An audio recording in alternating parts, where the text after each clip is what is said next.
now. Vin Diesel stars in Riddick, the third movie installment in the highly regarded series that launched with Pitch Black and was followed up with The Chronicles of Riddick.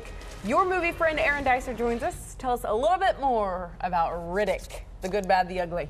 Yeah, Riddick is, yes, like you said, the third. It started with Pitch Black, a movie that came out in 2000, kind of launched Vin Diesel's career. And he's been wildly popular. yeah, he's starting to come back, although he's doing it with the exact same movies he started with. You know, Fast and the Furious, Pitch Black, you know, so I'm just assuming there's a, you know, The Pacifier sequel coming up here soon, probably.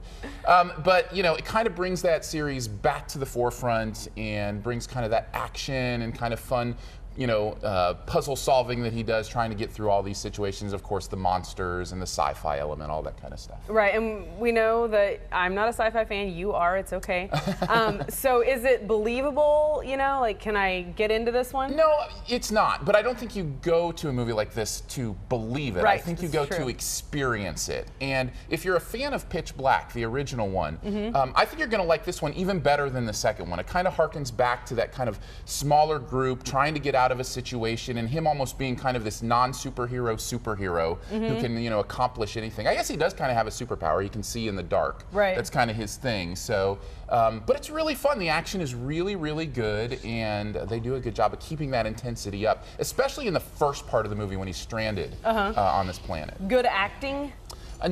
No, it's not great acting, but again, it doesn't have to be. In fact, I love your honesty. Well, for the first 45 minutes of this movie, it's just him surviving on this planet. Right. And so there isn't really much dialogue or anything like that. Or interaction, for that matter. And he does a great job. That's like the best part of the movie, is that first time, and he's trying to solve these survival puzzles and all that kind of stuff. All right, so best thing, survival puzzles. Yeah, those are the worst best thing. The worst thing are probably the bad jokes. When it tries to be funny, it's just not that funny, and it takes you out of it.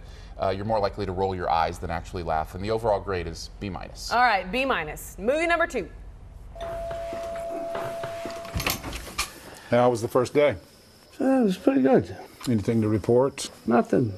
Heard you already met the neighbor. You kinda Love those two guys. This is a dark action comedy. A mafia boss and his family are relocated to a sleepy town in France under the witness protection program because they're snitching on the mob. Something you should not do, as we learned in real life. That's very, very true. Very recently. Of course, you've got Robert De Niro there and Tommy Lee Jones, who you mentioned you love.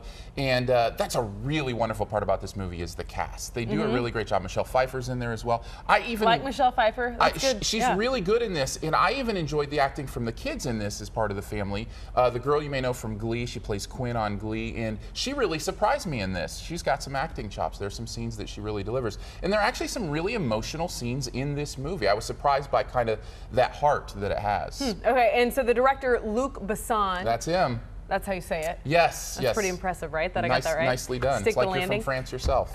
So he's known for his visuals. Yes, he is. He does very visual movies. You may remember The Fifth Element was his.